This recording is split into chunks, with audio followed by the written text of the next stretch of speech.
দেখতে পাচ্ছ তো? হ্যাঁ স্যার, দেখা যাচ্ছে। বেশ। আজকে আমাদের লাইভ ক্লাসের শেষ হচ্ছে। 7 ডেজের যে ক্লাস পর্বটা ছিল, আজকে আমাদের শেষ দিন লাইভ ক্লাসের। তো তোমাদের এই পর্যন্ত পড়ে কোথায় কি সুবিধা অসুবিধা মনে হলো, তোমরা যদি একটু ফিডব্যাক দিতে সেটা ভালো হতো। এমনও হতে পারে যে একটা ফিডব্যাক ফর্ম তোমাদের জন্য পাঠালাম, সেটাতেও ফিডব্যাক করতে পারো, কোনো অসুবিধা নেই। চাইলে এখানেও বলতে পারো কেমন লেগেছে, কি হলে আরো ভালো হতে পারতো, বা ইত্যাদি ইত্যাদি, যাই তোমাদের মনে হোক। বরং একটা ফিডব্যাক ফর্ম তোমাদের আমরা পাঠাবো, সেখানে একটু তোমরা জানিও, সেটা তো বেশ ভালো হবে। চলো আজকে বরং আমরা মনসমঙ্গলের ক্লাসটা শুরু করি। বাংলা সাহিত্যের ইতিহাস এই পর্বটা থেকে, মনসমঙ্গল থেকে দেখো প্রাগাধনিক তোমার সাহিত্যের ইতিহাস বা সাহিত্যের ইতিহাস পর্বটা যেখানেই থাকুক না কেন, দেখবে যে বাংলা সাহিত্য নিয়ে যারা পড়াশোনা করছো তারা জব সেক্টরে গেলে এবং জব সেক্টরের যে কোনো পরীক্ষার ক্ষেত্রে এই অধ্যায়টা প্রায় থাকে সব জায়গাতেই। হ্যাঁ, তুমি এসএলএসটি বলছো, তোমার পিএসসি বলো, সিএসসি বলো, সব জায়গা থেকেই মোটামুটি কিন্তু এই জায়গাটা থাকে। সুতরাং এমনভাবে জায়গাটাকে একটু কভার করে নেওয়া যেতে পারে যাতে সব ক্ষেত্রেই কিন্তু খুব সুন্দরভাবে কাজে লাগতে পারে। সেইভাবেই আজকে আমরা একটু প্রিপারেশনটা করব। আমাদের পাঠ্য কিন্তু মনুষ্যমঙ্গল কাব্য নয়, মনুষ্যমঙ্গল কাব্যের ইতিহাস। হ্যাঁ, দুটোর মধ্যে পার্থক্য হচ্ছে যখন মনুষ্যমঙ্গল কাব্য পড়ছি আমরা কোনো নির্দিষ্ট ব্যক্তির কাব্য পড়ছি, অর্থাৎ দেবপ্রদাস পিপলাইয়ের হতে পারে, কেতকাদাস ক্ষেমানন্দের হতে পারে, এরকম হতে পারে। কিন্তু আমাদের পাঠ্য সেটা নয়, আমাদের পাঠ্য হচ্ছে সামগ্রিক মনুষ্যমঙ্গল কাব্যের ইতিহাসটা কিন্তু আমাদের পাঠ্য। আচ্ছা, সেক্ষেত্রে আমরা আমাদের এই প্রত্যেকজন পার্টিকুলার কবিকে যেমন আমাদের প্রয়োজন, তেমনি মনুষ্যমঙ্গল কাব্যের সূচনাটাও আমাদের কিন্তু প্রয়োজন।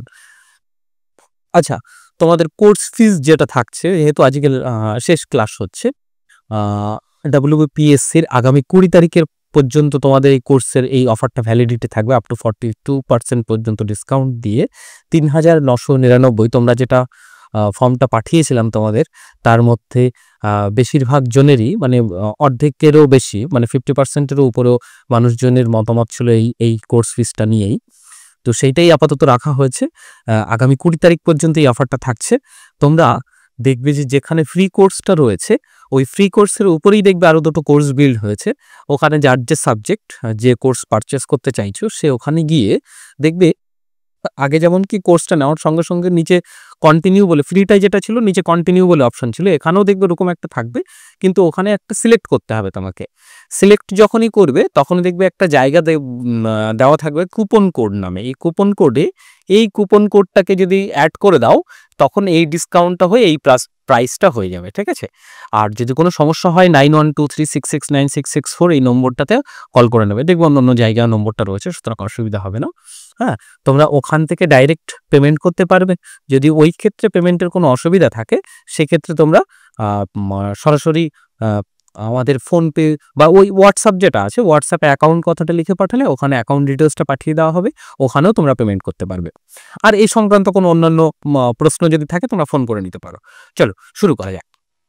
দেখো, মনুষ্যমঙ্গল কাব্যের প্রথম যেটা আছে, দেখো একটা হচ্ছে মনসামঙ্গল, মনসা দেবী, এবং হচ্ছে অন্যটা কাব্য। মনসা দেবীকে আমরা এখানে দেখো মনসাকে মনসা নামে ডাকা হচ্ছে, কেতকী নামে ডাকা হচ্ছে, অথবা পদ্মাবতী, এই তিনটে নামকে মূলত মনসা দেবীকে ডাকা হচ্ছে। আর কাব্য হিসাবে আমরা কিন্তু মনসামঙ্গল এবং পদ্মাপুরাণ এবং অন্যান্য অনেকগুলো নাম পাবো, কিন্তু বেসিক্যালি মূলত এই দুটো নামেই আমরা কিন্তু ডাকি। পদ্মাপুরাণ বলতেও আমরা মনসা দেবীর আরাধ্য কাব্যকে বুঝি, এবং মনসামঙ্গল বলতেকেও তাই বুঝি।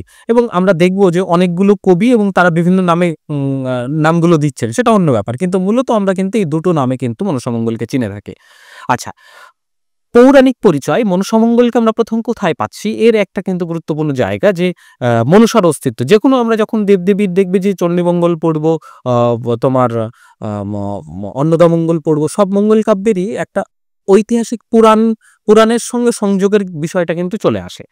তো যেহেতু এই যে কবিগুলো বা এই যে মঙ্গল কাব্য যেগুলো, সেগুলো তো একটা সময়ে আসলে উচ্চ বর্ণের হিন্দুদের সঙ্গে নিম্ন বর্ণের হিন্দুদের মেলবন্ধনের একটা চেষ্টা চলছে। তো সেই কারণেই এই মঙ্গল কাব্যগুলো সঙ্গে পৌরাণিকও একটা মেলবন্ধন খোঁজার কিন্তু চেষ্টা চলেছে। যেমন আমাদের মনসামঙ্গলের ক্ষেত্রে বা মনসার প্রথম পরিচয়, মনসা দেবী হিসাবে প্রথম পরিচয় আমরা যদি অর্বাচীন সংস্কৃত পুরাণের দিকে তাকাই, সেক্ষেত্রে শিবের মানুষকন্যা বলা হচ্ছে তাকে, ঠিক আছে? এবং এই কিন্তু কোনো মনসা বা শিবের কোনো মানুষ করানোর উল্লেখ নেই, কিন্তু প্রাচীন কোনো পুরাণে মনসার বা শিবের কোনো মানুষকন্যার উল্লেখ নেই, কিন্তু অর্বাচীন সংস্কৃত পুরাণে কিন্তু শিবের মানুষকন্যা বলা হয়েছে। প্রাচীন হিন্দু এবং বৌদ্ধ গ্রন্থেগুলো দেখো, বৌদ্ধ গ্রন্থে হচ্ছে মনসার সবচেয়ে বেশি উল্লেখ পাওয়া যাচ্ছে। দুটো গ্রন্থ বিনয়বস্তু এবং সাধনমালা, এই দুটো গ্রন্থে কিন্তু মনসার উল্লেখ রয়েছে। আচ্ছা, সাধনমালায় দেবীকে দেখো জাঙ্গুলি বা জাঙ্গুলি তারা হিসাবে কিন্তু পাওয়া যাচ্ছে। হ্যাঁ, দেখো সাধনমালায় দেবীকে জাঙ্গুলি এবং জাঙ্গুলি তারা বলা হয়েছে। প্রাচীন পুরাণ এবং মহাভারতের ক্ষেত্রে,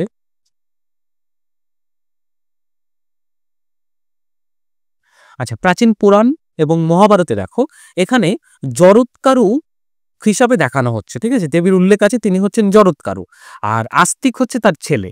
বাংলা মঙ্গল কাব্যে এই যে জরৎকারু এবং মনসা, এই দুইজনকে কিন্তু এক করে দেখানো হয়েছে। আর অন্যান্য গ্রন্থের ক্ষেত্রে যেমন দেখো পদ্মপুরাণ, দেবী ভাগবত এবং ব্রহ্ম বৈবর্ত পুরাণে মনসার উল্লেখ রয়েছে। এছাড়া বাংলাদেশে দশম একাদশ শতাব্দীতে সর্পভূষণা মনসার প্রস্তর মূর্তি পাওয়া গেছে। দক্ষিণ ভারতে মানচাম্মা নাম্নী সর্পদেবী এবং বাংলায় মনসা শব্দের সাদৃশ্যগত মিল রয়েছে। তার মানে দেখো মোটামুটি পুরাণ থেকে এই জায়গাটাকে থেকে কিন্তু বেশ কয়েকবার প্রশ্ন এসেছে প্রিভিয়াস ইয়ার কোশ্চেনে, সুতরাং এইটুকু জায়গা কিন্তু খুব ইম্পর্টেন্ট। তাহলে একেবারে আমরা যদি প্রথম দিকে দেখি অর্বাচীন সংস্কৃত পুরাণের দিকে, যখন শিবের মানুষকন্যা হিসাবে তাকে পরিচয় পাওয়া যাচ্ছে, কিন্তু তেমন কোনো মানে প্রাচীন পুরাণে কিন্তু তোমার মনসার মানুষকন্যার কোনো উল্লেখ নেই। প্রাচীন হিন্দু এবং বৌদ্ধ গ্রন্থগুলোতে মধ্যে বৌদ্ধ গ্রন্থে সবচেয়ে বেশি করে তোমার মনসার কথা উল্লেখ রয়েছে, সেখানে সাধনমালায় জাঙ্গুলি বা জাঙ্গুলি তারা হিসাবে পাওয়া যাচ্ছে। আর মহাভারত পুরাণ এবং মহাভারতের ক্ষেত্রে আমরা দেখছি জরৎকারু হিসাবে দেখানো হচ্ছে। জরৎকারু এবং আস্তিক তার ছেলে, এই জরৎকারু এবং মনসাকে বাংলায় এক করে দেখা হচ্ছে। আর অন্যান্য গ্রন্থের ক্ষেত্রে যেমন পদ্মপুরাণ, দেবী ভাগবত এবং ব্রহ্মবৈবর্ত পুরাণ, এবং বাংলাদেশে পাওয়া যাচ্ছে সর্বভূষণ মনসার প্রস্তর মূর্তি এবং দক্ষিণ ভারতে মানচাম্মা।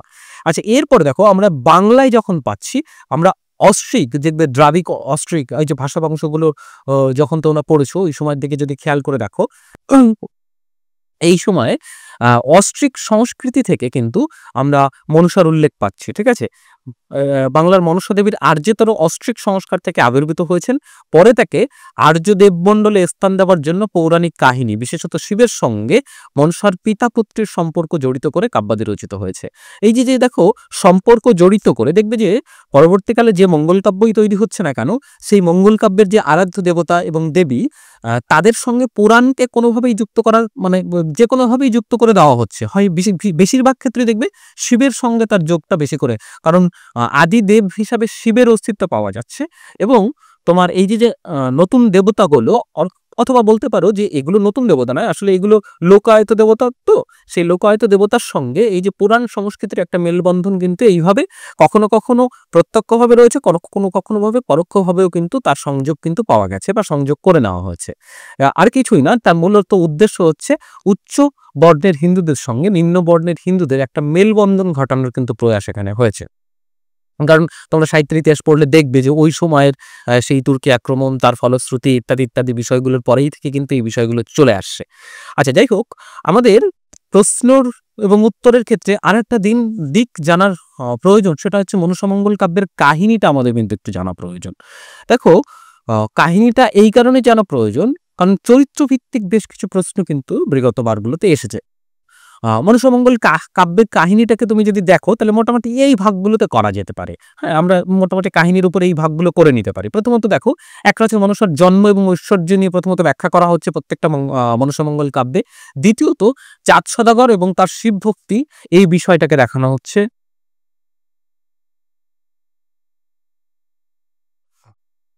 আচ্ছা দেখো, তাহলে প্রথমত মনসার জন্ম এবং সে চাইছে মুহূর্তে তার পূজা প্রচলন হোক, এই বিষয়টা নিয়ে প্রথমে তার প্রথমে কাহিনীগুলোতে আছে। দ্বিতীয় কাহিনী রয়েছে চাঁদ সওদাগর এবং তার শিব ভক্তি। চাঁদ সওদাগর শিবের ভক্ত, তিনি কোনোমতেই রাজি হচ্ছেন না তোমার মনসার পুজো করতে। তৃতীয়ত লক্ষিন্দরের জন্ম হচ্ছে, তার বিবাহ হচ্ছে এবং তার মৃত্যুর বন্যা। চতুর্থ পর্বে বেহুলার স্বর্গযাত্রা এবং পরীক্ষা। পঞ্চম পর্বে চাঁদ সওদাগরের পরাজয় এবং মনসার স্বীকৃতি। এবং ষষ্ঠত বাংলায় মনসা পূজার প্রচলন। এটা আসলে আমাদের মতন করে একটা আমরা বিভাগ করে নিয়েছি, যাতে আমাদের এই বিষয়টা বুঝতে একটু সুবিধা হয়। হ্যাঁ, মানে এই কাহিনীটা আমাদের প্রয়োজন, তো কারণ কাহিনীটা প্রয়োজন বারে বারে আমি বলছি যে চরিত্রগুলোর পরিপ্রেক্ষিতে কিন্তু কাহিনীটা আমাদের প্রয়োজন। আচ্ছা, দেখো আমরা কাহিনীটাকে একটু বিস্তারিতভাবে জেনে নেব। প্রথমত দেখো মনসার জন্ম এবং ঐশ্বর্য। এই এই পরিপ্রেক্ষিতে বা এই পর্বেটা মূলত মনসা কেমন করে জন্মলাভ করছেন, শিবের মানুষ কন্যারূপে তিনি জন্মলাভ করছেন, ঠিক আছে, পদ্মবনে। আচ্ছা, পদ্মবনে দেখো শিবের মানুষ কন্যার থেকে মনসার জন্ম হচ্ছে। চণ্ডীর সঙ্গে তার কলহর জন্য তার মানে চোখ কানা হয়ে যাচ্ছে, যার জন্য দেখবে পরবর্তীকালে তোমার একটা নির্দিষ্ট সময়ে না ঢুকলে এই প্রবলেমগুলো হয় গো।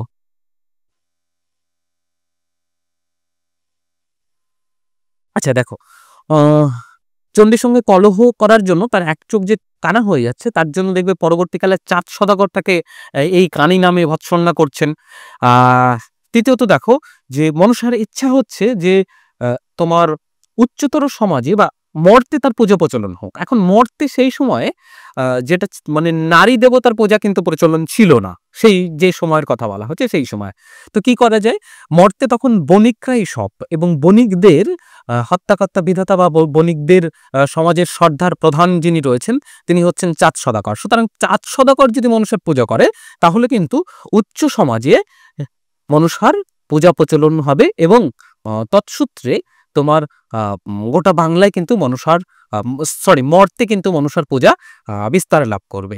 তো এই মতনই ঠিক হচ্ছে এই পর্বে। আচ্ছা, দ্বিতীয় পর্বে দেখো চাঁদ সওদাগর। চাঁদ সওদাগর হচ্ছে দৃঢ় ব্যক্তিত্ব, তিনি শিবের ভক্ত। তিনি যে হাত দিয়ে শিবকে পূজা করছেন সে হাত দিয়ে তিনি কোনো মতেই মানে মনুষ্যকে পূজা করতে তিনি রাজি নন। হ্যাঁ, তার কারণ তিনি হচ্ছেন ওতপ্রোতভাবে এবং মনে প্রাণে হচ্ছে শিবকে ভালোবেসেছেন, শিব তার আরাধ্য। এর জন্য তিনি সবকিছু স্বীকার করে নিয়েছেন। তার 6 পুত্র মারা যাচ্ছে, তার ব্যবসা বাণিজ্য ধ্বংস হয়ে যাচ্ছে, সমস্ত নির্যাতন হয়ে তিনি স্বর্গশান্ত হয়ে গেছেন। তারপরেও তিনি কিন্তু মনসাকে পূজা করতে স্বীকৃতি জাননি। আচ্ছা, তৃতীয় পর্বে দেখো তিনি সর্বশান্ত। এরপরে লক্ষিন্দরের জন্ম হচ্ছে, লক্ষিন্দরের বেড়ে ওঠা, যৌবন প্রাপ্ত হলে তার সঙ্গে সুলক্ষণা বেহুলার বিয়ে হচ্ছে। এবং যেহেতু চাঁদ সওদাগর মনসার রূপ জানেন, তিনি জানেন যে নিশ্চয়ই তার ছেলের এই আবার লক্ষিন্দরের উপর হামলা হবে, সেই কারণে তিনি সাবধানতাবশত সাতালি পর্বতে বাসরঘর নির্মাণ করছেন। এবং এই বাসরঘর নির্মাণ হেতু সেখানে তাদের আসলে বাসর যাপনের জন্য লোহার বাসরঘর নির্মাণ করছেন।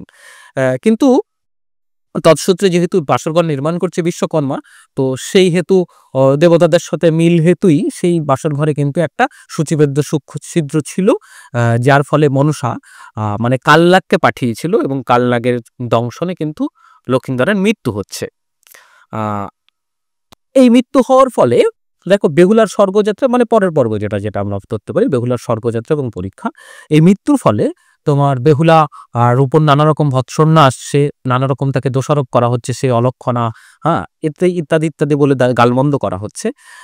কিন্তু চাঁদ সওদাগর মানে দুঃখর থেকে তার ক্রোধ বেশি হচ্ছে যে মানে কানি, মানে যেটা আর কি চাঁদ সওদাগর যে নামে আর কি মানুষকে ডাকতো, সে তার সর্বস্ব কেড়ে নিয়েছে। তাই তার এই সাপে কাটা সন্তানকে সে আর কোনো কিছু করতে চায় না, সে কলার ভেলায় ভাসিয়ে দিতে চায়, তো সেইভাবে সে ভাসিয়ে দিয়েছে। আর এদিকে বেহুলা সংকল্প করেছে যে স্বামীর সঙ্গে সে ভেলায় ভাসবে, যতক্ষণ না স্বামীর প্রাণ ফিরে পাচ্ছে ততক্ষণ সে আর ফিরে আসবে না। এই পণ নিয়ে সে বেরিয়েছে এবং যাত্রাপথে যথাযথ মানে মনসার নির্দেশে নানান রকম তার বিপদের সম্মুখীন হয়েছে এবং সেই বিপদকে অতিক্রম করে তারা একসময় স্বর্গে পৌঁছেছে। স্বর্গে পৌঁছে তারা মানে দেবতাদের সামনে নাচ গান করেছে, করার পরে দেবতারা খুশি হয়েছে এবং শিবের নির্দেশে লক্ষিন্দর প্রাণ ফিরে পেয়েছে। কিন্তু শর্ত এখানে রয়েছে যে যেন মর্তে ফিরে গিয়ে চাঁদ চাঁদ সদাগর মনসার পূজা দেয় এই শর্তটা দিয়েছে, এবং সেই হেতু চাঁদ সদাগর তার সমস্ত জিনিসপত্র, সম্পদ হারানো ছেলে সমস্ত কিছু ফিরে পেয়েছে, এবং চাঁদ সদাগরের পরিবারে একটা আনন্দে উৎফুল্ল দেখা গেছে। শেষ পর্যায়ে এসে দেখো যে চাঁদ সদাগরের পরাজয় এবং মনসার স্বীকৃতি। এই পর্বে এসে আমরা দেখছি যে আসলে চাঁদ সদাগর এখানে মনসার কাছে হার না মানলেও তার পুত্রবধূর কাছে হার মেনেছেন। পুত্রবধূর ভালোবাসার কাছে তিনি হার মেনে আসলে মনসাকে শেষ পর্যন্ত তিনি পুজো দিতে রাজি হয়েছেন। তবে তিনি যে ডান হাত দিয়ে শিবের পূজা করেন সে হাত দিয়ে দিতে রাজি হননি, তিনি বা হাত দিয়ে দিতে রাজি হয়েছেন, এবং সেই হেতু তোমার বা হাত দিয়ে তিনি পূজা দিয়েছেন, দেবী সেটাতেই মেনে নিয়েছেন, তার অসুবিধা হয়নি। এবং এইভাবে আমরা দেখছি মর্তে তোমার মনসার পূজা প্রচলন হচ্ছে। আর এই মর্তে যারা এই যে বেহুলা লক্ষিন্দর, এরা আসলে স্বর্গের দেব দেবী উষা অরুন্ধতী, এরা তোমার অভিশাপগ্রস্ত হয়ে আসলে এখানে এসেছিল, তোমার অভিশাপগ্রস্ত হয়েই মর্তে এসেছিল পূজা প্রচারের জন্য, এবং তারা কাজ সমাপ্তি শেষ করে তারা চলে গেছে আবার স্বর্গে। এইটা হলো মনসামঙ্গলের কাহিনী, এবং এইরকম একটা কাহিনী আসলে দক্ষিণ ভারতের লোকসাহিত্যেও কিন্তু এরকম একটা কাহিনী, মোটামুটি এরকমই একটা কাহিনী প্রচলিত রয়েছে। এবং বিহারের মনসামঙ্গল যেটা হিন্দিতে প্রচলিত রয়েছে সেটাও কিন্তু তার কাহিনীর সঙ্গেও কিন্তু বাংলার যোগ রয়েছে, এবং অনেকে মনে করছেন যে এই যে হিন্দির যে কাহিনীটা সেটা বাংলা থেকেই অনুপ্রাণিত।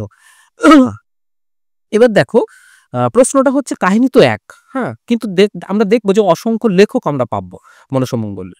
তো সেই ক্ষেত্রে পার্থক্য কোথায়? পার্থক্যটা হচ্ছে এই যে ধরো চাঁদ সদাগরের চরিত্রকে বিভিন্ন রূপে এক একজন তৈরি করেছেন, হ্যাঁ, কোথাও তাকে শক্ত, কোথাও নরম, হ্যাঁ, এই যে চরিত্রগুলো নির্মাণের ক্ষেত্রে এবং কাহিনীর বৈশিষ্ট্যগত দিক দিয়ে প্রত্যেকের কিছু না কিছু স্বতন্ত্রতা রয়েছে, এবং প্রত্যেকে অবশ্য আবার কেউ কেউ একবারে অযথা চেষ্টা করেছেন সেরকমও রয়েছে, কিন্তু যারা মোটামুটিভাবে সার্থক তারা প্রত্যেকের কাহিনীতে বিশিষ্টতা কিছু কিছু জিনিস যুক্ত করেছেন বলেই তারা স্বতন্ত্র হয়ে রয়েছে।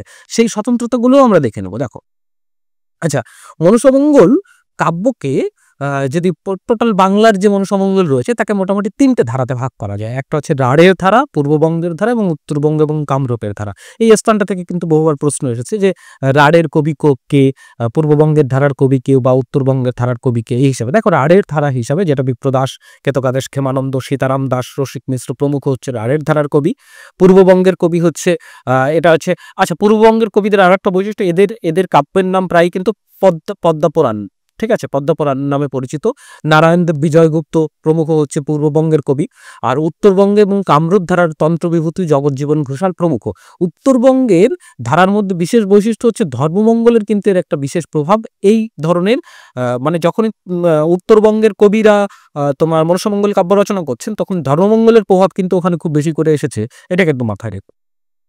আচ্ছা, এই রচনার সূচনাগুলো কখন হচ্ছে? এই কাব্য রচনার সূচনা দেখো, মনসামঙ্গল আমরা যদি 14 শতকের পূর্ববর্তী সময়ে চলে যাই তখন আমরা দেখবো যে ব্রতকথা, স্ত্রীদের সমাজে ব্রতকথা এবং ছড়ার মধ্যে কিন্তু মনসামঙ্গল প্রচলিত রয়েছে। আবার যদি আমরা যে তারপরে 15 শতকে এই যে ব্রতকথাগুলো, এগুলো আখ্যান কাব্যে দীর্ঘ বিস্তারিত রূপ লাভ করছে 15 শতকের গোড়ার দিকে। আর 15 শতকের মাঝামাঝি সময়ে বেশ কিছু কবির আবির্ভাব ঘটছে যারা আর কি 15 শতকের শেষ ভাগে কাব্য রচনা করছেন। তাদের মধ্যে হলেন বিজয়গুপ্ত, নারায়ণদেব, বিপ্রদাস, পিপলাই। মানে এরাই হচ্ছে মূলত মনসামঙ্গল কাব্যকে এত বিস্তৃত পরিসরে নিয়ে যেতে পেরেছেন এই সময়টাতে, অর্থাৎ 15 শতকের শেষ ভাগটাতে। আচ্ছা, এবার দেখো মনসামঙ্গলের আদি কবি হিসাবে কানাহরি দত্তকে ধরা হচ্ছে।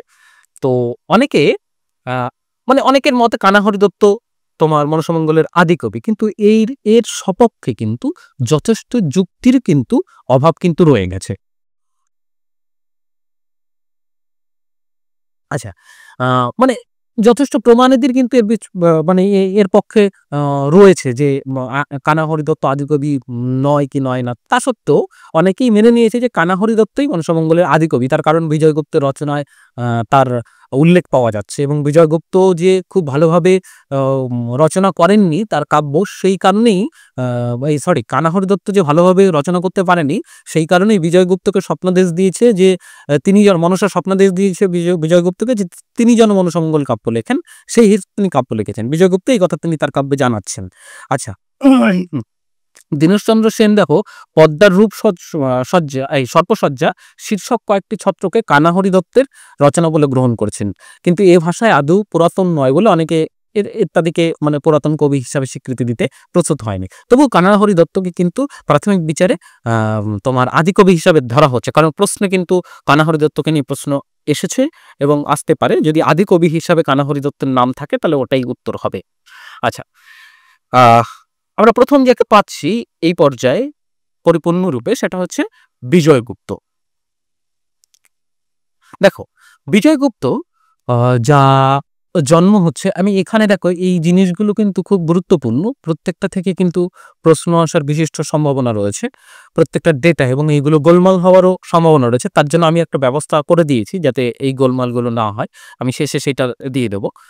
আচ্ছা দেখো, বিজয়গুপ্ত জন্ম ৫৫ শতকের মাঝামাঝি সময় হচ্ছে। তার কাব্যের নাম হচ্ছে পদ্মপুরাণ, যেটা রচনা হচ্ছে মানে ওই ৫৫ শতকের শেষ ভাগে রাখো ১৪৯৪ দিকে। তিনি তার জন্মস্থান হচ্ছে বরিশালের গৈলা বা ফুল্লশ্রীতে। আচ্ছা, তিনি তার পিতা হচ্ছে সনাতন, মাতা রক্ষিণী, এবং পুঁথি, তার যে পুঁথি পাওয়া গেছিল সেটা কিন্তু কলকাতা বিশ্ববিদ্যালয়ে কিন্তু সংরক্ষিত হয়েছে।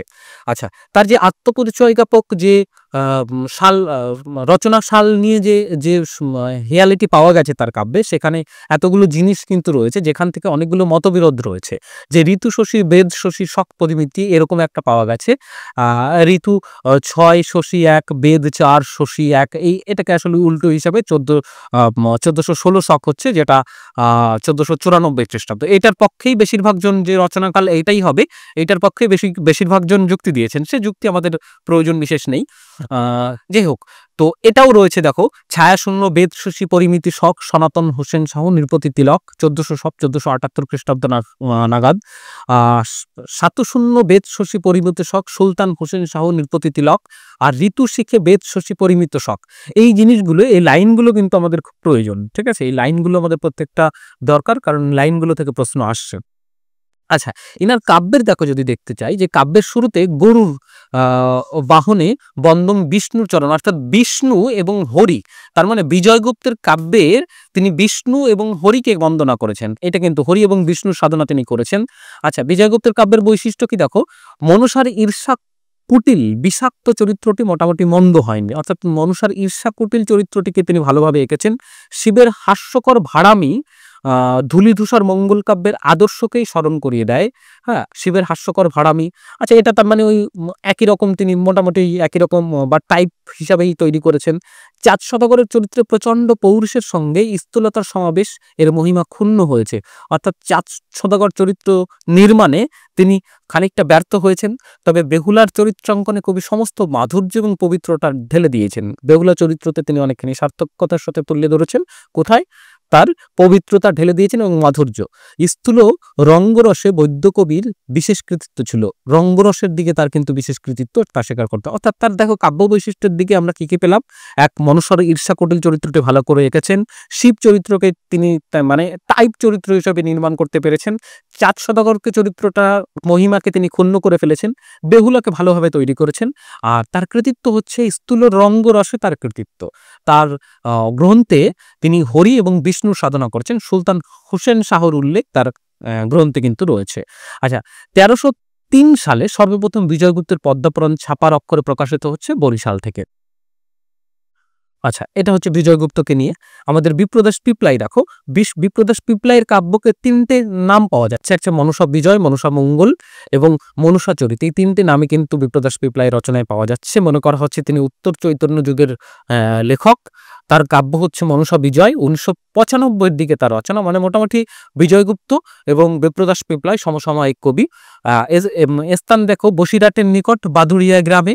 পিতা হচ্ছে মুকুন্দ পণ্ডিত, হ্যাঁ, ব্রাহ্মণ, পিপলাই শাখা। হ্যাঁ, এই শাখা দিয়ে প্রশ্ন এসেছে বহুবার, হ্যাঁ, যে তিনি কোন ব্রাহ্মণ। হ্যাঁ, ব্রাহ্মণের পিপলাই শাখাতে নেই। আচ্ছা, পুঁথি, তার পুঁথিটি কিন্তু এশিয়াটিক সোসাইটি এবং বিশ্বভারতী দুটো জায়গা, অর্থাৎ বিপ্রদাস পিপলাইয়ের যে পুঁথিটি দুটো গ্রন্থাগারে সংরক্ষিত রয়েছে, এশিয়াটিক সোসাইটি এবং বিশ্বভারতী দুটো গ্রন্থাগারে সংরক্ষিত রয়েছে। আচ্ছা, সুকুমার সেন তার গ্রন্থটিকে, বিপ্রদাস পিপলাইয়ের যে গ্রন্থটা সেটা সম্পাদনা করেছেন সুকুমার সেন। এই বানানটা উল্টো পাল্টা হয়েছে, সুকুমার হবে। আচ্ছা, কাব্যের একটি পুঁথিতে তিনি তাকে উল্লেখ করেছেন সিন্ধু ইন্দু বেদ মহিষক পরিণাম। হ্যাঁ, যেখান থেকে আমরা ১৯৯৫ সালটিকে তৈরি করতে পারছি।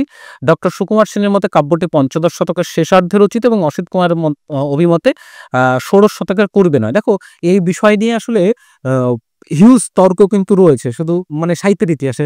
যে তর্কগুলো আমাদের বিশেষ একটা মানে পরীক্ষার পার্সপেক্টিভ এ প্রয়োজন নই বলে আমরা কিন্তু সেই ঝামেলায় যাচ্ছি না। আমাদের যে বিশেষ, বিশেষ জায়গাগুলো দরকার সেইগুলো নিলেই হবে। সুকুমার সেন মনে করছেন যে পঞ্চদশ শতকের শেষার্ধে রচিত এবং অসিত কুমার মনে করছে যে ষোড়শ শতকের পূর্বে হওয়া উচিত না। এই দুটো মন্তব্য এখানে আমাদের গুরুত্বপূর্ণ। আর ওনার সাপেক্ষে বিপ্রদাস পিপলাইয়ের সাপেক্ষে এই মানে এই কালজ্ঞাপক মানে কালটি মনে রাখতে হবে। তার রচনা বৈশিষ্ট্য হিসেবে দেখো, প্রাচীন হলেও ইদানিং তার পুঁথি আবিষ্কৃত হয়েছে, মানে ইদানিং কালে, খুব বেশি দিন হয়নি তার পুঁথি। কিছুকাল পূর্বে কবি ছাপার অক্ষরে উঠেছেন ডক্টর সুকুমার সেন মহাশয় এই গ্রন্থ সম্পাদনা করেছেন। কাহিনী চরিত্র চিত্রণে বিপ্রদাসের কৃতিত্ব বিজয়গুপ্তের থেকে বেশি। বিজয়গুপ্তের থেকে কৃতিত্ব কারণ কোথায়? কাহিনী এবং চরিত্র চিত্রণে। আচ্ছা, হাসান হুসেনের পালায় তিনি যেভাবে মুসলিম সমাজের বর্ণনা করেছেন তাতে মুকুন্দরামকে ছেড়ে দিলে এই সম্বন্ধে তার বিচক্ষণতা আর খুঁজে পাওয়া যায় না। অর্থাৎ হাসান হুসেনের পালায় মুসলিম সমাজের রূপ তিনি খুব সুন্দরভাবে তুলে ধরেছেন। আচ্ছা, এই প্রসঙ্গে কবি কিঞ্চিৎ কৌতুক রসেরও আমদানি করেছেন। ব্যক্তিগতভাবে কবি কিন্তু বড় গম্ভীর প্রকৃতির লোক ছিলেন। কবির বক্তব্য হচ্ছে চারুত্ব বর্জিত, নিতান্তই সাদাসিধে ধরনের। চাঁদের বাণিজ্য প্রসঙ্গে কবি যে পথঘাটের উল্লেখ করেছেন দেখো, পূর্ববঙ্গে যেহেতু তিনি এই দেশীয় ছিলেন এবং চাঁদ বণিকের যে যাত্রাপথটা সেটাও এই পথ দিয়েই হয়ে যাচ্ছিল বলে তিনি মানে যেটা আর কি আমাদের রাঢ়বঙ্গের যে লেখকগুলো তারা কিন্তু এই যাত্রাপথের বর্ণনাটা খুব ভালো দিতে পেরেছেন। হ্যাঁ, কারণ এই পথঘাটগুলো তাদের পরিচিত ছিল বলেই তারা এই বর্ণনাটা ভালো, যেটা আর কি পূর্ববঙ্গের কবিরা অতটা ভালোভাবে দিয়ে উঠতে পারেননি। হ্যাঁ, আচ্ছা, পূর্ববঙ্গের কবি যে সে অধিকতর বাস্তবনিষ্ঠ হয়েছে কারণ তিনি ছিলেন স্থানীয় কবি।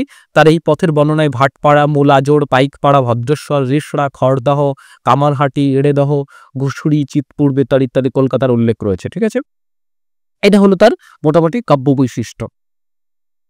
আচ্ছা, এবার দেখো নারায়ণ দেব একমাত্র তার কাব্যই বাংলা এবং আসামে প্রচার লাভ করেছিল। ঠিক আছে, পঞ্চদশ শতকের মাঝামাঝিতে তার জন্ম। পদ্মপুরাণ তার কাব্যের নাম। স্থান হচ্ছে তার কাব্যের রচনাকাল কিন্তু জানা যায়নি। আচ্ছা, নারায়ণ দেবের কবি সার্বভৌম নারায়ণ দেব তার কাব্যের রচনাকালের কোনো ইঙ্গিত কিন্তু পাওয়া যায়নি। স্থান দেখো, উনি ময়মনসিংহ জেলার কিশোরগঞ্জের অন্তর্গত বোর গ্রামে তিনি জন্মলাভ করেছেন। পিতা হচ্ছে নরসিংহ, মাতা রক্ষিণী। এনার পুঁথিটিও কলকাতা বিশ্ববিদ্যালয়ে সংরক্ষিত রয়েছে। কবি সার্বভৌম বলা হচ্ছে নারায়ণ দেবকে। পূর্বপুরুষের আদি নিবাস ছিল রাঢ়ভূমিতে। দেব উপাধি কায়স্থ কিন্তু এনারা। দেখো, নারায়ণ দেবের সময় সম্বন্ধে কোনো সুনিশ্চিত প্রমাণ পাওয়া যায় না। তার কোনো পুঁথিতে কাল নির্ণয় সংক্রান্ত কোনো ইঙ্গিত নেই। অবশ্য বাংলাদেশ বিভক্ত হবার আগে ওই গ্রামে তার বংশধারা বর্তমান ছিল। তাদের কাছে রক্ষিত বংশতালিকা থেকে অনুমান করা যেতে পারে এটা। ঠিক আছে, আচ্ছা, এনার কাব্য বৈশিষ্ট্য দেখো, ভাষার প্রাচীনত্বে অধিকতর লক্ষণ কিন্তু নারায়ণ দেবের কাব্যে রয়েছে। আচ্ছা, তিনি পুরাণ ঘেঁষা কবি ছিলেন বলে অনেকে মনে করেছেন, বা তার কাব্যের একটা বৈশিষ্ট্য তিনি পুরাণ ঘেঁষা, এবং তিনি যখন ওই যে দেবখণ্ডগুলো লিখছেন তিনি সেখান থেকে কিন্তু প্রচুর পরিমাণে তোমার মহাভারত, শিব পুরাণ, কুমার সম্ভব এই সমস্ত জায়গা থেকে কিন্তু নানান রকম উপাদান তিনি গ্রহণ করছেন। অর্থাৎ নারায়ণ দেব পুরাণ ঘেঁষা কবি, পুরাণ ঘেঁষা কবি হিসাবে নারায়ণ দেবের পরিচিত রয়েছে। এবং সেই জন্যই দেখো এই যে এই সমস্ত সংস্কৃত উপাদান থেকে দেবখণ্ডের কাহিনী গৃহীত হয়েছে এবং হরপর্বতের লীলায় বহুস্থলে কুমার সম্ভবের সাক্ষাৎ প্রভাব রয়েছে। সুতরাং এক কথায় কিন্তু এই প্রশ্নগুলো যে পুরাণ ঘেঁষা বা তোমার যদি মহাভারতের প্রভাব দেবখণ্ডে বেশি করে কারটায় রয়েছে, নারায়ণ দেবেরটাই রয়েছে। রঙ্গবঙ্গ এবং করুণ রসে তার সমান অধিকর বিস্ময়কর, বিশেষত ব্যঙ্গের তীর্যকতা তার কাব্যের একটি বিশিষ্ট লক্ষণ। চরিত্র সৃষ্টি, রসবৈচিত্র্য এবং কাহিনী গ্রহণে নারায়ণ দেব বিশেষ প্রতিভার পরিচয় দিচ্ছেন। আচ্ছা, তিনি কবি সার্বভৌম। আচ্ছা, গেল নারায়ণ দেব। কেতকাদাস ক্ষেমানন্দ দেখো, জন্ম করছে সপ্তদশ শতকে। কেতকাদাস ক্ষেমানন্দের জন্ম। কাব্য হচ্ছে জগতী মঙ্গল। স্থান হচ্ছে বর্ধমান জেলার কাদরা গ্রামে। পিতা হচ্ছে শঙ্কর। মুদ্রণ হচ্ছে এই, আচ্ছা, এটা কিন্তু পুঁথি সংগ্রহ না, এটা হচ্ছে মুদ্রণ। মুদ্রণ হচ্ছে শ্রীরামপুর মিশনের সহযোগিতায় কিন্তু এই গ্রন্থটি মুদ্রিত হচ্ছে। ঠিক আছে, দেখো, প্রত্যেকটি কবি কিন্তু মানে এই কবিরা যখন কাব্য রচনা করছে তার কারণ হিসাবে মনসার স্বপ্নাদেশ দেখাচ্ছেন। ঠিক আছে? এবং মনসার বিভিন্ন রূপ সেখানে দেখানো হচ্ছে। তো কেতকদাস বলছেন যে মুচিনী রূপিণী মনসা কবিকে কাব্য রচনায় আদেশ দিয়েছেন। এই যে কোন রূপে মনসা তাকে দিচ্ছে এইটা কিন্তু খুব গুরুত্বপূর্ণ। দেখো তার পূর্বপুরুষ আসলে আ সেলিমাবাদ সরকারের অধীনে বারাখা নামক একজন অ অ কর্মকর্তা ছিলেন। তার অধীনে ছিল। কিন্তু বারাখার মৃত্যুর পরে তারা সেখান থেকে স্থানান্তর হয়ে ভারমল্ল নামক একটা জায়গায় ভারমল্ল এক রাজার অধীনস্থ তারা আম চলে যাচ্ছেন। ঠিক আছে? ১ম মুদ্রণ সৌভাগ্য লাভ করেছিল তার কাব্যই কেতকদাস ক্ষেমানন্দের কাব্য সর্বপ্রথম মুদ্রণ সৌভাগ্য লাভ করছে। ১৮৪৪ খ্রিস্টাব্দে ১ম মুদ্রিত হচ্ছে। আচ্ছা, কবিরা দেখো কায়স্থ।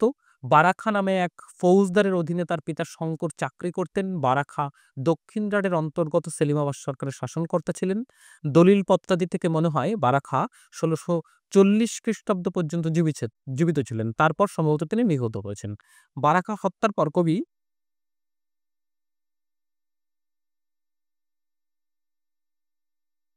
বারাখার হত্যার পর দেখো কবির পিতা উপদ্রুত অঞ্চল ছেড়ে ভারমল্ল নামে এক জমিদারের আশ্রয়ে এসে বাস করতে থাকেন।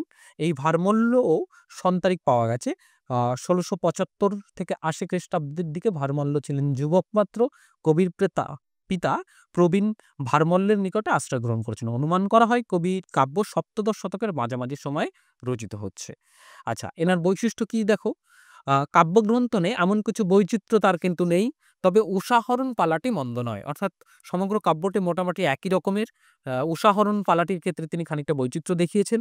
বেহুলা লক্ষণধরের কাহিনীও চিত্তাকর্ষক করতে পারেননি। চাঁদ সওদাগরের বাণিজ্যপথ বর্ণনায় তিনি বাস্তব ভৌগোলিক তথ্য নিপুণভাবে অনুসরণ করেছেন। পশ্চিমবঙ্গের কবি হওয়াতেই তিনি এইটা করতে পেরেছিলেন। কোনো স্থলে তিনি মুকুন্দরামকে প্রায় হুবহু নকল করেছেন।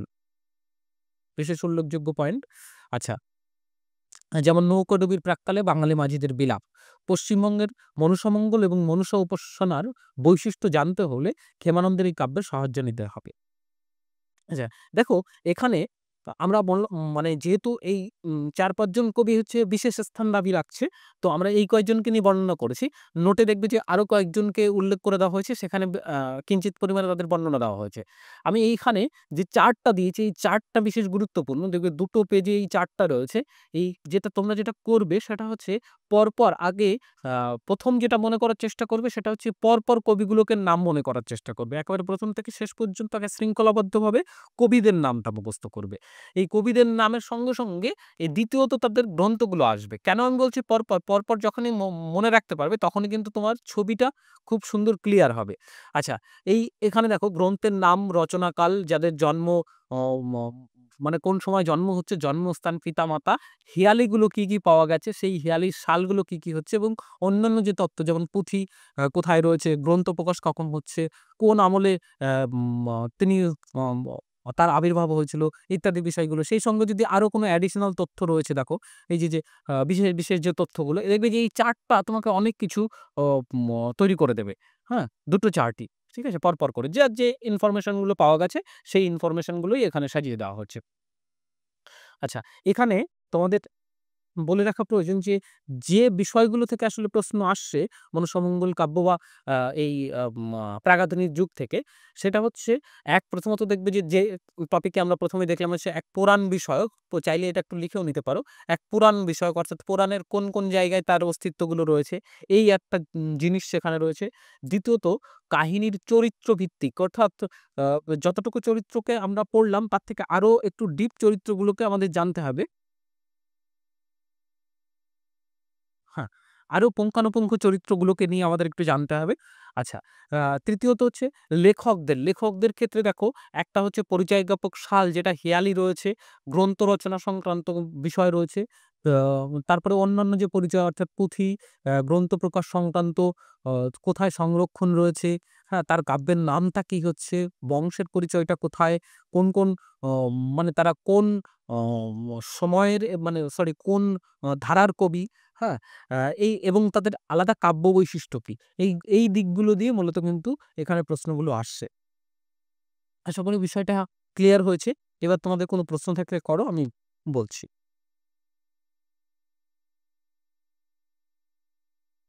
স্যার আজকের নোটসটা কি গ্রুপে দিয়েছেন? নোটসটা এখনো দেওয়া হয়নি, নোটসটা কালকের মধ্যে চলে যাবে ইয়েতে, কালকে আচ্ছা নোটসটা যাবে, পরীক্ষার ইয়েটা যাবে। আমি যেমন ধরো তোমাদের প্রিভিয়াস ইয়ারের কয়েকটা প্রশ্ন আমি বলছি, দেখো। আহ, এটাও প্রিভিয়াস ইয়ার কোশ্চেন সেট দিয়ে দেবো, অসুবিধা নেই। যেমন কি 2012 সালে পিএসসির একটা প্রশ্ন এসেছিল যে নিম্নকৃত কবিদের মধ্যে কে পশ্চিমবঙ্গের বাসিন্দা ছিলেন? নারায়ণ দেব, বিজয়গুপ্ত, দ্বিজ বংশীদাস, কেতকা দাস ক্ষেমানন্দ, কে? ঠিক আছে, বলতে পারবে নিম্নকৃত কবি? দেবদাস। একদম কেতকা দাস ক্ষেমানন্দ। আচ্ছা, তারপরে বলা হচ্ছে যে এই যে যেমন দেখো ডিপ চরিত্রগুলোর যে বেহুলার পিতার নাম কি? সাধু ধনপতি, সাইবেনে, চাঁদ সদাগর, শঙ্কাই বণিক। সাইবানে। সাইবেনে। আচ্ছা, ধন্বন্তরী ওঝার স্ত্রীর নামটা কি?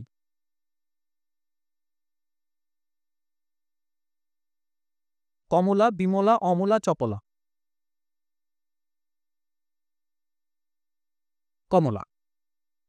আচ্ছা, তারপরে দেখো আর এক ধরনের প্রশ্ন, আমি যদি একেবারে রিসেন্ট সময়ের দিক দিয়ে দেখি, সেটা হচ্ছে একেবারে লাস্ট যেটা 2022-এর অ্যাসিস্ট্যান্ট প্রফেসরের হয়েছিল, সেখানে আসলে এখান থেকে প্রাগাধনিকের এই মনুষ্যমঙ্গল থেকে কোনো প্রশ্ন আসেনি।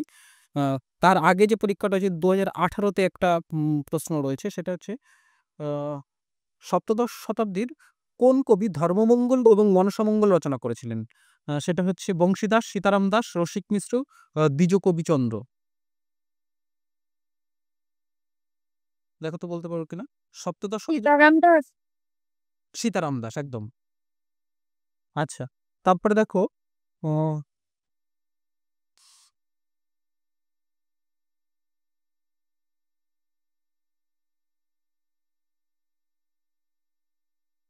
এই যে সিন্ধু ইন্দু বেদ শক পরিণাম, নৃপতি হুসেন শাহ গৌড়ের প্রধান, কোন কবির কাব্য রচনাকাল বিষয়ক শ্লোক?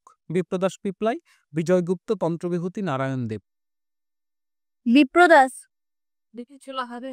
একদম বিপ্রদাস পিপলাই। অষ্টাদশ শতাব্দীতে পশ্চিমবঙ্গের মনসামঙ্গলের অন্যতম রচয়িতাকে? অষ্টাদশ শতাব্দীতে পশ্চিমবঙ্গের মনসামঙ্গলের অন্যতম রচয়িতাকে? সেটা হচ্ছে বংশীদাস, তন্ত্রবিভূতি, দ্বিজ বানেশ্বর এবং চন্দ্রাবতী। চন্দ্রাবতী। না, দ্বিজ বানেশ্বর। ঠিক আছে, যাই হোক, এরকম প্রশ্নগুলো আমি ইয়েতে তোমার পিওয়াইকিউ সেটে এগুলো আরো দিয়ে দেবো ওখানে। তোমরা যারা পরে জয়েন করেছো তাদের আর একবার বলে দিই, সেটা হচ্ছে যারা আজকে আমাদের লাইভ ক্লাসের এখানে শেষ হচ্ছে, মানে 7 ডেজের ফ্রি ক্লাসে যারা অ্যাডমিশন নেওয়ার কথা ভেবেছো, তারা দেখবে যে যেখানে ফ্রি ক্লাসগুলো রয়েছে তার ওপরে, এই অ্যাপের মধ্যে উপরেই গিয়ে দেখবে যে জায়গাটা রয়েছে অ্যাডমিশন নেওয়ার জায়গাটা, সেখানে ক্লিক করলে দেখবে অ্যাডমিশন ফিজ করা হয়েছে, মানে ডিসকাউন্ট করে তোমাদের জন্য 399 নেই করা হয়েছে, 3999। যেটা এই কুপন কোডটা দিলে WBPSC7D, এই কুপন কোডটা দিলে তোমরা এই প্রাইসটাই পেয়ে যাবে, যেটা 20/2/2025 পর্যন্তের ভ্যালিডিটি থাকবে, এই অফারটা থাকবে। তারপর আবার সেটা 5,999 হয়ে যাবে। হ্যাঁ, যারা অ্যাডমিশন নিতে চাইছো তারা অ্যাডমিশন নাও। আর আমাদের কালকে তোমাদের এই মনসামঙ্গলের উপরে নোট যাবে, মনসামঙ্গলের উপরে তোমাদের কালকে প্র্যাকটিস সেট, পিওয়াইকিউ সেট এবং ফাইনাল টেস্ট, এই কটা কালকের মধ্যে চলে যাবে। আর যদি কোনো সংশয় প্রশ্ন থাকে, অ্যাডমিশন নাও বা না নাও কোনো অসুবিধা নেই, যে কোনো সময় ফোন। কতদিন? কোর্সের ভ্যালিডিটি থাকছে আনটিল তোমার এই যে পরীক্ষাটা রয়েছে না, মানে 1 বছরের কোর্স ভ্যালিডিটি ধরে রাখো। আর কবে কবে ক্লাস হবে, আর মানে স্টার্টিংটা কবে থেকে হবে একটু জানিয়ে দিন। এই 20 তারিখ পর্যন্ত অ্যাডমিশন হচ্ছে, 20 তারিখ 21 তারিখ থেকে শুরু হবে। মানে প্রতিদিনই হবে মানে কিসের লাইভ ক্লাস? ক্লাসগুলো প্রতিদিনই? হ্যাঁ, লাইভ ক্লাস। না, প্রতিদিন লাইভ ক্লাসের প্রয়োজন হবে না তো। মানে আমাদের রুটিন দেওয়া হবে, হ্যাঁ, তাই তো? রুটিন এই যেমন করে ধরো আমরা চললাম না, এই যেমন করে আমরা 7 দিন চললাম, ঠিক খানিকটা সেই প্যাটার্নেই চলবে। আগেরগুলো আর কিছু রিভিশন হবে না, নাকি এইখান থেকেই আবার স্টার্ট হবে? আবার শুরু হবে এখান থেকে, কোনো অসুবিধা না, ফাইনালটা যেটা। হ্যাঁ। মানে বুঝলাম না আগের, মানে এই যা পড়ে গেলাম সেগুলো রিভিশন হবে কিনা, তাই তো? হ্যাঁ, হ্যাঁ, হ্যাঁ। মানে প্রথম থেকে আবার নতুন করে ক্লাস শুরু হবে না এইগুলোতে কি আবার স্টার্ট হবে ওইটাই জিজ্ঞাসা। না, আমরা তো রিভিশন করবই। কারণ কি, রিভিশনের একটু অন্যরকম পদ্ধতি আমরা এপ্লাই করব। চক্রবৃদ্ধি রিভিশন করব আমরা, যেটা নেটের ক্ষেত্রে এপ্লাই করি। ধরো আমরা কোনো একটা ইউনিট পড়ছি, শেষ করছি, আবার একটা ইউনিট ধরছি। সেই ইউনিটটা ধরার পরে আমরা আবার পূর্বের ইউনিটটা রিভিশন করব। এরকম করে যে চক্রবৃদ্ধি হারে মানে যেরকম সুদ বৃদ্ধি হয়, তেমনি করে আমরা চক্রাকারে রিভিশনটা দেব। হ্যাঁ? একেকটা ইউনিট শেষ হবে। আ আগের যেটা শেষ করেছি সেটা রিভিশন করব, আবার নতুন ইউনিট ধরব। এরকম করে রিভিশনটা এগোবে। আচ্ছা, কি একটা বলছিলে ফাইনাল টেস্ট দিতে? হ্যাঁ, আ শম্পা চ্যাটার্জি। শম্পা কি অসুবিধা হচ্ছে? হ্যাঁ, তো ওই ফাইনাল টেস্ট যখন আমি ক্লিক করছি তখন আমার কিছু পেজ মানে খুলছে না, কোনো কিছু শো করছে না। তো ওটা বুঝতে পারছি না কেন হচ্ছে? কোনটাই বলো তো? আচ্ছা ঠিক মানে আছে। WTSC যেটা আমরা হুম। কোর্স ফি কি ওয়ান টাইম পে করতে হবে, তাই তো? হ্যাঁ, হ্যাঁ, অন টাইম।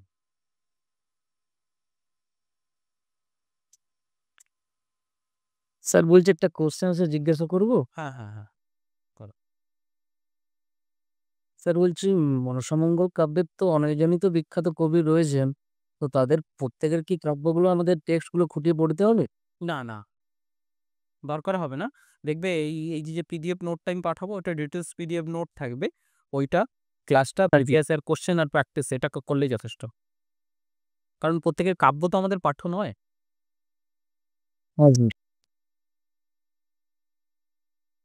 ঠিক আছে। আশা করছি তোমাদের আ সমস্ত প্রশ্নের নিরসন হয়েছে। যদি কোনো প্রবলেম থাকে ফোন করে নেবে সরাসরি, কোনো অসুবিধা নেই। ঠিক আছে? আজকের ক্লাস এই পর্যন্তই থাকছে। ভালো লাগলো তোমাদের সঙ্গে ক্লাস করে। হুম? যারা কোর্স নিতে আগ্রহী হচ্ছ তাদের সাথে আবার নিশ্চয়ই ক্লাসে দেখা হবে। হুম? তোমাদের প্রত্যেককে সহযোগিতা করাবার জন্য অসংখ্য ধন্যবাদ। হ্যাঁ? স্যার বলছেন যদি ভর্তি হয় তো কোন নাম্বারে কল করব? দেখবি যে ওই 9123 যেটা WhatsApp নম্বর যেটা মূল, হ্যাঁ? না। প্রয়োজনে নম্বরটা লিখে নিতে পারো 9123669664, অথবা আমি গ্রুপে আরেকবার পাঠিয়ে দেবো ওখানে। ঠিক আছে?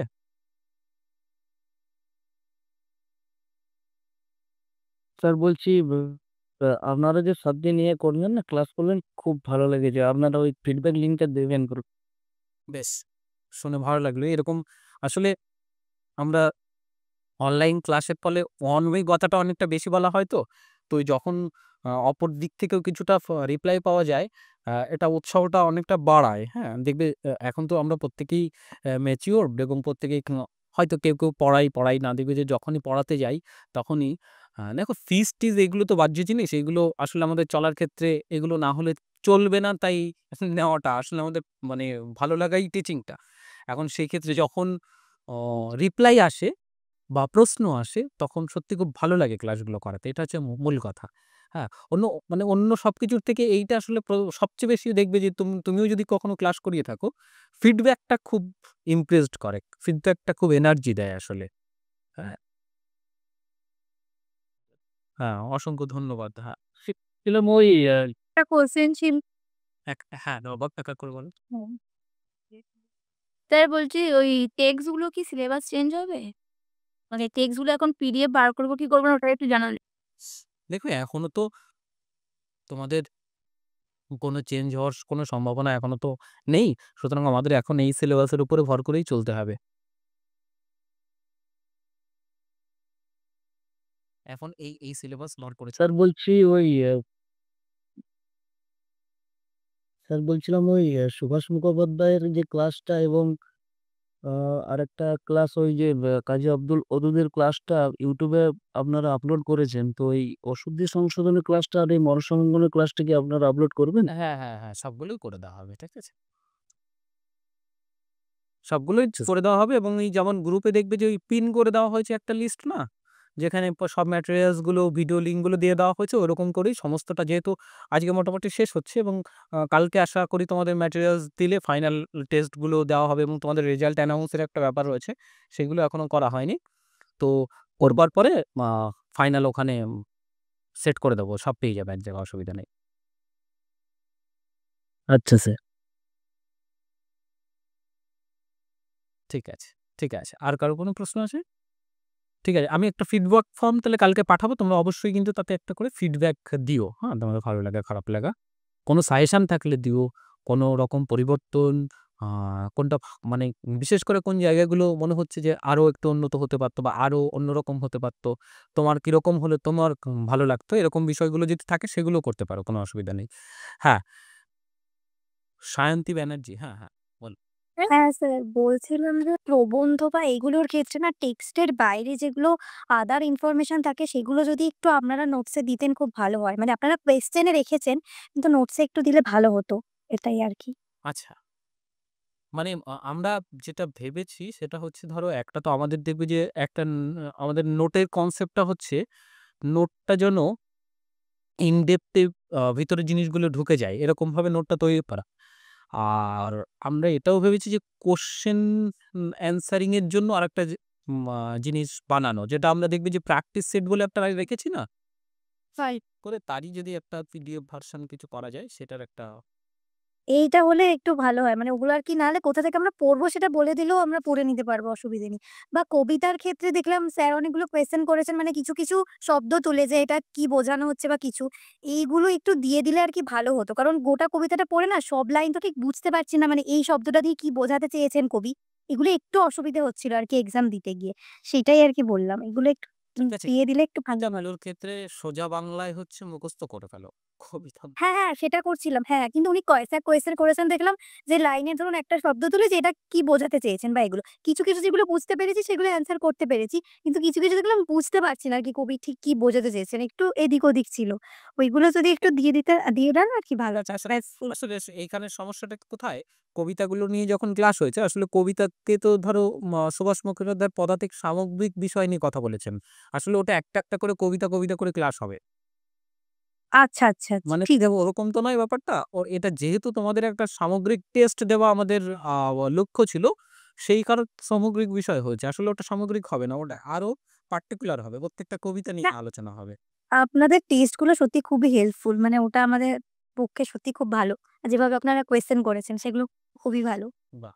ধন্যবাদ। এই কয়েকটা জায়গায় একটু আমার বলার ছিল সেটাই আরকি বললাম। Thank you. হ্যাঁ, ঠিক আছে, অবশ্যই। ঠিক আছে। স্যার, হ্যাঁ, হ্যাঁ, হ্যাঁ।